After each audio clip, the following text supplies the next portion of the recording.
Salut à tous, c'est Lunaris. Aujourd'hui, le test de la Suzuki V-Strom 800 SE de 2024. Allez, c'est parti.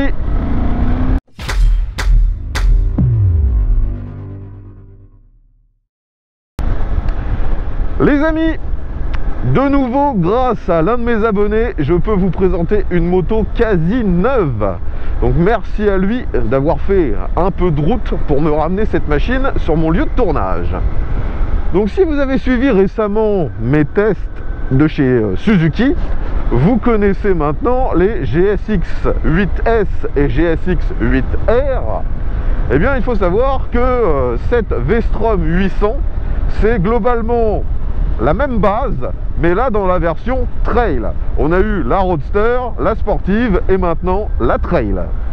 Donc vu qu'il s'agit d'un trail, forcément ils ont repris la dénomination V-Strom, ce qui n'a plus grand sens vu que cette moto n'est pas du tout motorisée par un moteur en V. Mais bon, au niveau de l'esthétique par contre, ça ressemble beaucoup aux autres V-Strom récentes, et ça reprend aussi un petit peu l'esthétique qu'on pouvait avoir sur certains DR dans les années 90. Aujourd'hui, dans cette version SE, c'est la version la plus entrée de gamme et peut-être aussi la plus routière. Elle est équipée de roues avec des pneus mixtes, mais essentiellement route. Je dirais c'est du 80-90% route. Et surtout, à l'avant, vous voyez qu'on a une jante en 19. Alors que il existe également une version de cette V-Strom 800 appelée DE qui, elle, est plus équipée tout-terrain avec un pneu avant en 21 pouces. Donc comme je vous le disais, on retrouve la même base mécanique que sur les GSX 8S et R. Donc il s'agit toujours du même moteur bicylindre en ligne calé à 270 degrés. Celui-ci a une cylindrée d'ailleurs de 776 cm3 et une puissance de 84 chevaux. Donc il n'y a pas réellement de différence sur cette version V-Strom. La moto n'est pas trop lourde pour sa catégorie, elle est à 220 kg tout plein fait, c'est-à-dire avec 20 litres dans le réservoir. Je vous ai déjà dit tout à l'heure que la moto est quasi neuve, et il faut savoir qu'elle est aussi quasiment en configuration origine. La seule modification qui a été apportée sur ce modèle, c'est la bulle qui est devant moi. D'origine, normalement, on a un genre de pare-brise un peu plus haut. Là, ça a été remplacé par un modèle fumé et beaucoup plus petit. Le propriétaire me disant avoir changé ça car il trouvait le grand pare-brise complètement inefficace. Alors me voilà maintenant en centre-ville et forcément, vu qu'il s'agit d'un trail, on a une position très droite et la moto est extrêmement facile à prendre en main. Déjà les versions roadster et sportives étaient faciles, et sur celle-ci c'est encore plus simple. Je vous l'ai dit, donc on a une position très droite, le réservoir n'est pas trop large, on peut bien le serrer avec les genoux, la selle n'est pas si haute que ça finalement, et le guidon est lui totalement dingue, il est extrêmement large, ça me fait même partir les bras un petit peu sur les côtés. On a un bras de levier qui est exceptionnel et les repose-pieds bien sûr ne sont pas vers l'avant ni vers l'arrière, à une position standard de trail. Donc c'est tout de suite instinctif, intuitif, on sent à l'aise sur cette moto et on a l'impression de la maîtriser au bout de 2 minutes.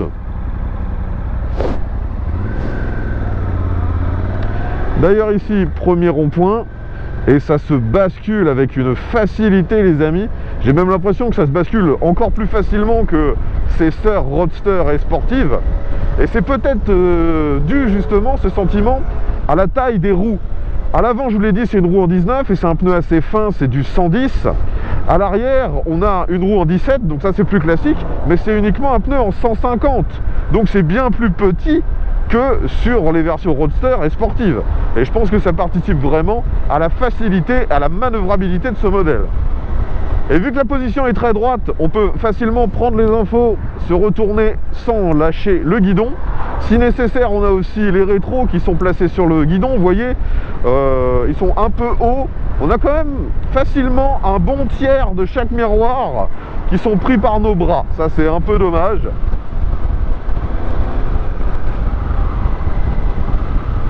Donc vous pouvez voir qu'au niveau de l'esthétique, cette version SE n'est pas trop exubérante, surtout avec ce coloris noir. Ça l'assagit énormément, elle est moins exubérante que la SE.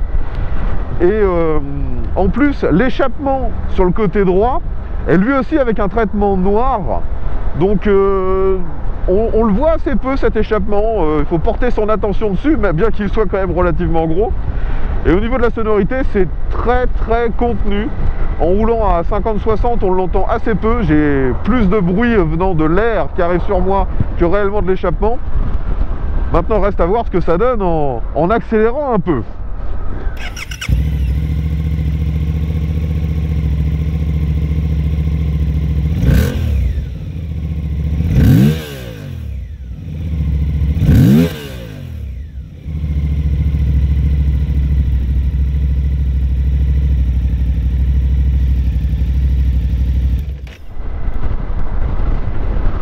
Tout à l'heure, je vous parlais de la bulle qui a été remplacée, et forcément, vu que là, on a une bulle très courte, j'ai quasiment pas de protection. J'ai à peu près la même chose que sur une version Roadster.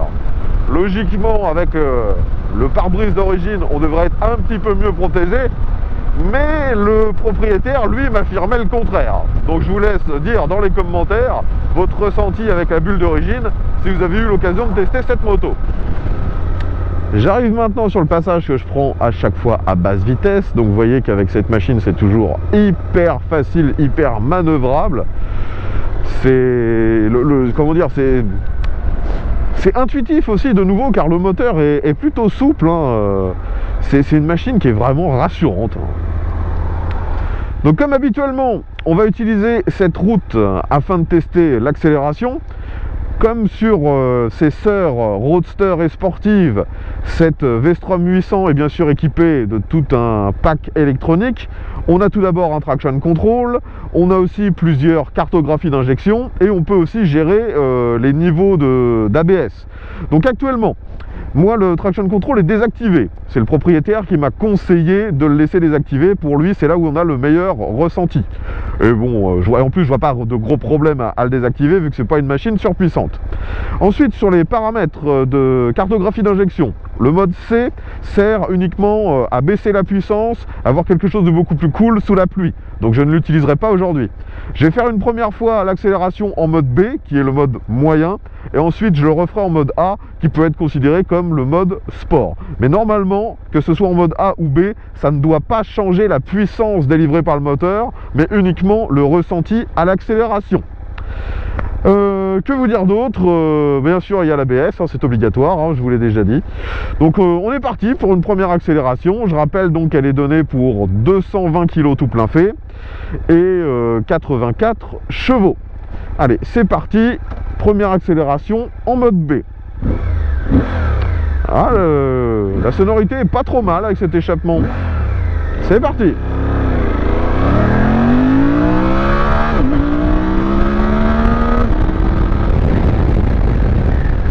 Ça marche pas mal.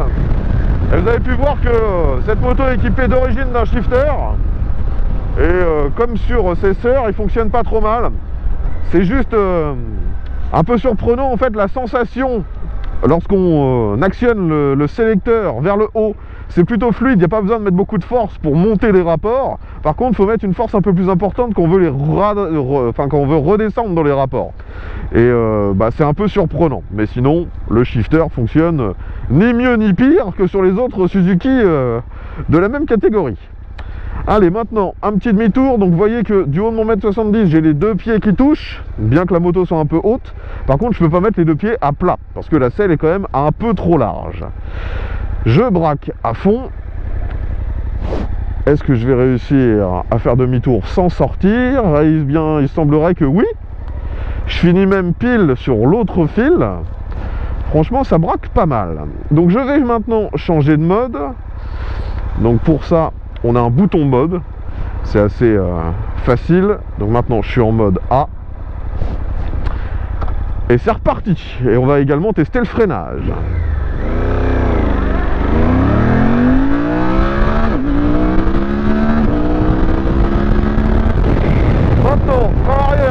déjà très bien. Frein avant.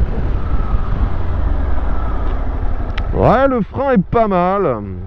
Le frein est pas mal. Je suis surtout surpris par le frein arrière finalement qui a une très bonne sensation. On y touche à peine et ça ralentit déjà vraiment bien. Le frein avant, lui aussi, fonctionne bien, même si on n'est pas sur les meilleurs freins de la catégorie. Vous voyez bien sûr que ce sont des freins à disque de chez Nissin.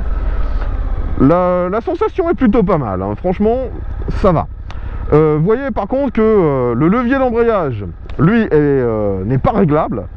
Et le levier de frein, lui, est réglable sur 5 écartements différents. Donc comme je m'y attendais un peu, sur le test de l'accélération, que ce soit en A ou en B, il n'y a pas réellement de différence de ressenti, justement parce que j'accélère quasiment à fond. Donc vu que c'est juste l'accélérateur qui est géré différemment, il n'y a pas réellement de différence. Maintenant j'ai essayé de rouler un petit peu en mode A pour voir justement s'il y a vraiment une différence.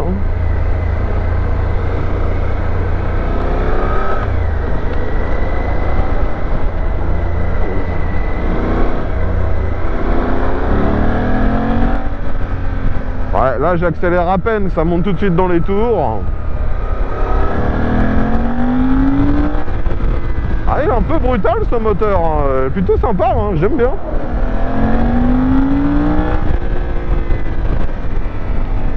Je vais me remettre en mode B. Maintenant j'accélère. En fait là, je pense que l'accélération est quasiment identique. Mais quand je suis en mode B, ça nécessite que je tourne beaucoup plus l'accélérateur pour avoir la même accélération. Donc finalement, vous pouvez rester en A ou en B, ça ne change pas réellement la puissance, hein. Concernant les commodos, c'est la même chose que sur ses sœurs, hein. Donc sur la gauche, on a tout ce qui gère l'éclairage, on a un gros bouton pour gérer la navigation dans les menus, un bouton mode. Sur la droite, on a démarreur, coupe-circuit, ainsi qu'un bouton pour les feux de détresse. Le tableau de bord est lui aussi identique au GSX-8 S et R. On retrouve un écran couleur assez lisible et on retrouve exactement les mêmes menus, les mêmes paramétrages. Donc vous avez en gros un compte-tours, la vitesse, le rapport engagé, une horloge. Vous avez également la jauge de carburant, la consommation instantanée, moyenne, les niveaux de traction control. Enfin c'est très complet. Et vous pouvez naviguer dans les menus de paramétrage afin d'avoir quelques infos supplémentaires. Malheureusement, comme sur les autres Suzuki 800, tout est en anglais. Donc me revoilà en centre-ville. Maintenant je vais faire un test de souplesse. Donc là je suis à 30 en 3e et je suis déjà au minimum. Je peux pas espérer descendre plus bas que 2000 tours. Sinon il faut changer de rapport. Donc de mémoire c'est exactement le même comportement que sur les autres Suzuki équipés du même moteur, comme on pouvait s'y attendre. Alors je sors ici de l'agglomération, je suis en côte, donc à 45 en 3e, j'accélère fort.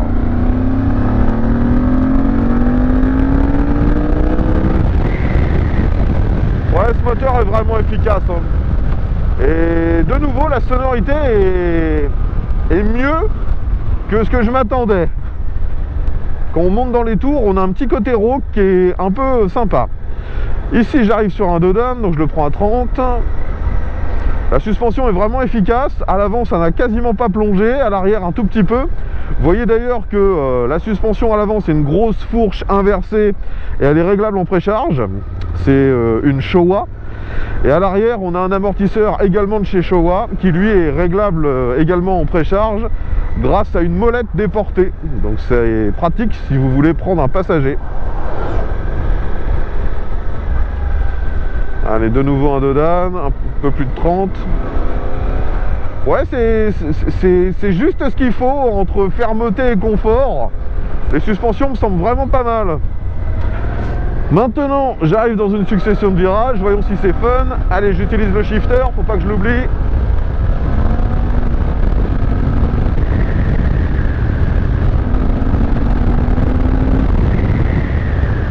Ouais, quand on freine fort, forcément c'est un trail, donc il y a quand même un transfert vers l'avant, hein. La fourche s'enfonce un peu, mais ça reste très manœuvrable, on n'est pas du tout handicapé par la route 19. Je vais essayer de rester un peu plus haut dans les tours.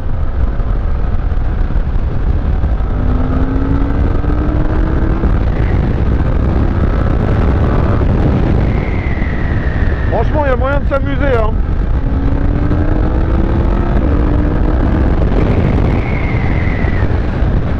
Et quand on fait l'imbécile, le shifter il marche vraiment pas mal. C'est de nouveau juste quand on veut redescendre les rapports qu'il faut vraiment insister sur le sélecteur. On a vraiment ce sentiment bizarre parce que c'est pas du tout le même niveau de force qu'il faut mettre pour monter ou descendre les rapports. Ça c'est le seul vrai désagrément avec ce shifter. Allez, encore un petit rond-point. Ouais, ça se branche vraiment trop bien. Prise d'info nickel. Allez, je réaccélère. Et c'est parti.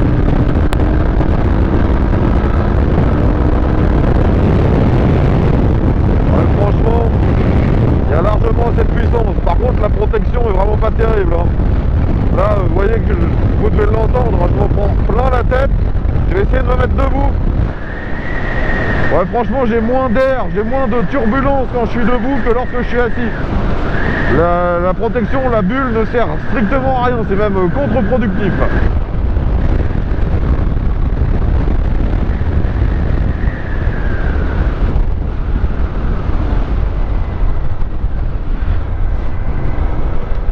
Encore un rond-point. Ouais, c'est tellement facile. On n'a qu'une envie, c'est de faire un peu l'imbécile avec cette moto. En plus, le moteur est vraiment agréable, entre 3 et 7-8 000. Il a de la puissance, la sonorité, même si elle n'est pas super forte, elle est quand même pas trop mal. La mélodie n'est pas trop désagréable. Et cette position droite, cette facilité de prise d'information vous donne un sentiment de sécurité qui est bien supérieur à ce que vous pouvez avoir avec les 8S et 8R, même si c'était déjà pas mal sur ces deux autres machines. Finalement, ce qui me surprend le plus, c'est vraiment que je m'amuse pas moins qu'avec les deux autres. Quand on la regarde, cette version trail, on peut dire que c'est la version un peu pépère, mais finalement non. C'est tout aussi dynamique, peut-être même encore mieux. À aucun moment on est gêné par le diamètre de la roue avant en 19, hein. Ça je le redis, c'est tout à fait transparent. On aura une roue de 17, ce serait quasi pareil. Comme d'habitude, on va maintenant faire un petit passage sur l'autoroute. Alors, il n'y a pas grand monde. J'accélère pour m'engager. Je me mets en 6. J'arrive très rapidement au maximum autorisé. Là je suis à 110 en 6ème, je vais faire un test de reprise, j'accélère à fond. Ouais, ça reprend vraiment bien de la vitesse, hein. On passe de 110 à 135, 140 en quelques secondes. Il n'y a même pas besoin de changer de rapport. Par contre, comme je vous l'ai dit, la protection est très mauvaise. J'ai énormément d'air en pleine tête. Et aussi, ce qui peut être surprenant, c'est que finalement, on a quand même de la chaleur qui remonte du moteur vers nos jambes. Aujourd'hui, vous voyez que c'est pas un jour de beau temps. Donc finalement, je me demande si un jour de canicule, ça peut pas devenir problématique, cette chaleur. Allez, sortons de l'autoroute. Je pense que vous l'avez compris et vous l'avez surtout entendu. Le plus pénible, c'est le manque de protection, hein. Le moteur, lui, il n'y a aucun problème, il s'accommode d'une vitesse élevée sans la moindre difficulté, mais là, il nous faut un casque très bien insonorisé pour supporter le vent. Maintenant, pour revenir un peu sur l'esthétique, vous voyez que la face avant ressemble énormément à ce qu'on a sur les GSX 8S et R, surtout au niveau de l'éclairage à l'avant. C'est bien sûr un éclairage LED. Et il semblerait que comme sur ces deux sœurs, l'éclairage soit puissant mais assez peu efficace lorsqu'on se retrouve en virage. Les clignotants, eux, sont également à LED. Je pense d'ailleurs qu'il s'agit des mêmes que sur la 8R. Et le feu arrière est lui aussi à LED, un modèle plutôt classique.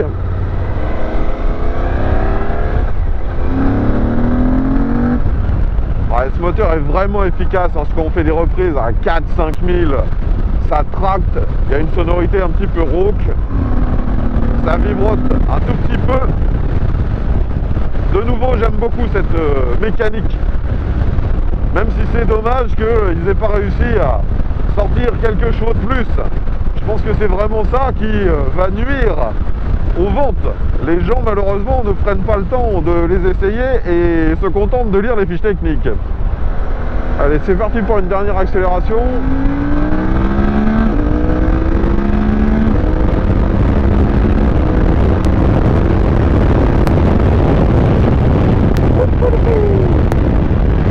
Assez efficace, mais ce vent en pleine tête. Wow, je préfère me mettre debout. Et finalement, debout, la position est agréable. On peut bien serrer les réservoirs avec les genoux. On sent que c'est quand même une moto qui a été conçue à la base pour faire un peu de chemin. Chose que bien sûr je ne ferai pas aujourd'hui. Moi, je me contente de tester sur route. Allez, je me rassois et je m'en prends de nouveau en pleine tête. Bon, enfin.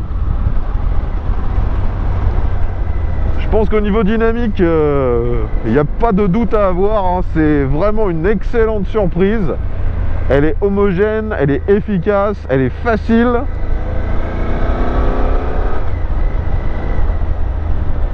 Maintenant, au niveau pratique, malheureusement, cette version Trail n'est pas très différente de ses deux sœurs, Roadster et Sportive.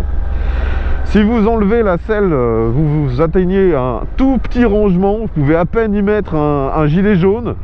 Il y a aussi un accès à 2 ou 3 outils, à la batterie. Mais vous comprenez que c'est plus un accès technique que réellement un espace de stockage. Par contre, là où elle est bien meilleure, c'est sur l'espace pour le passager. La selle est large. Vous avez des poignées de maintien. Les repose-pieds ne sont pas si hauts.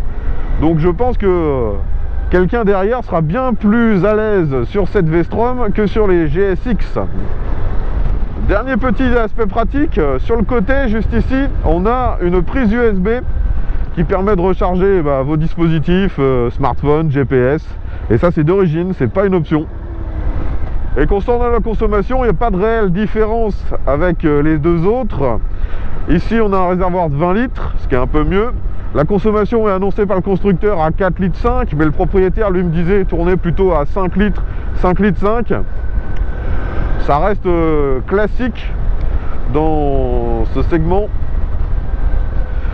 Donc finalement, si je dois vraiment faire une synthèse de cette V-Strom, ce qui pour moi est le plus surprenant, c'est que finalement, dans la catégorie des nouvelles Suzuki qui partagent le même moteur, pour moi c'est peut-être la meilleure. Et je suis le premier surpris, hein, parce que clairement au niveau de l'esthétique c'est pour moi la moins jolie des trois. En termes d'ergonomie par contre c'est de loin la meilleure. Et en termes d'efficacité, de facilité et même de fun, je pense que c'est celle que j'ai préférée. Au niveau du tarif, c'est vendu actuellement cette version SE pour 10 500 €. Et le propriétaire me disait qu'il y avait très certainement moyen de négocier un petit peu le tarif chez Suzuki. Et je rappelle qu'il y a également au catalogue la version DE qui coûte 1000 € de plus. Mais elle est un peu mieux équipée. Si je me souviens bien, les suspensions sont différentes, les pneus sont différents, les jantes sont différentes et les coloris sont différents. Et je crois qu'il y a 2 ou 3 aspects de protection en plus sur la DE, qui est plus typée tout-terrain, je le rappelle. Bon, vous savez qu'il y a énormément de concurrence dans ce segment des trails actuellement. Donc c'est assez difficile pour moi de vous en conseiller un. Néanmoins, si je dois faire un parallèle entre cette V-Strom 800 et la Transalp 750, eh bien je préfère vraiment cette Suzuki. La Honda était pas inefficace, mais selon moi un peu moins joueuse. Celle-ci elle est vraiment agréable sur les mi-régimes, hyper facile. ce qui la rend, comme je l'ai déjà dit, pour moi peut-être la meilleure, du moins si on la compare déjà juste aux autres Suzuki équipés du même moteur. C'est surprenant. Donc même si vous étiez juste intéressé par la GSX S ou R, n'hésitez pas à tester cette V-Strom, vous pourriez être surpris. Enfin voilà les amis, je pense vous avoir tout dit concernant cette nouvelle machine. Si vous avez des infos à nous partager concernant ce modèle, parce que vous l'avez peut-être déjà testé ou peut-être que vous la possédez, eh bien n'hésitez pas, l'espace commentaire est là pour ça. Et si vous avez des questions, vous pouvez également utiliser l'espace commentaire. Je tiens encore à remercier mon abonné qui n'a pas hésité à faire un peu de route afin de me ramener cette toute nouvelle machine. Je reprécise d'ailleurs que sur ma chaîne, l'ensemble des tournages sont faits en collaboration avec mes abonnés. Donc si comme lui, vous disposez d'un véhicule que vous aimeriez me voir tester en vidéo, eh bien prenez contact avec moi. Tous les moyens de le faire sont dans la description. Et mon lieu de tournage, je le rappelle, se situe en Normandie, près de Rouen. Je vous remercie de nouveau d'avoir regardé l'intégralité de cette vidéo. Si elle vous a plu, pensez à mettre un pouce vers le haut, à la partager sur les différents réseaux sociaux. Et je rappelle à 70% de mon audience que vous n'êtes pas abonné. Donc pensez à remédier à ça en appuyant sur le petit bouton. Comme ça, on se retrouvera très bientôt dès la publication du prochain test. Et à tous.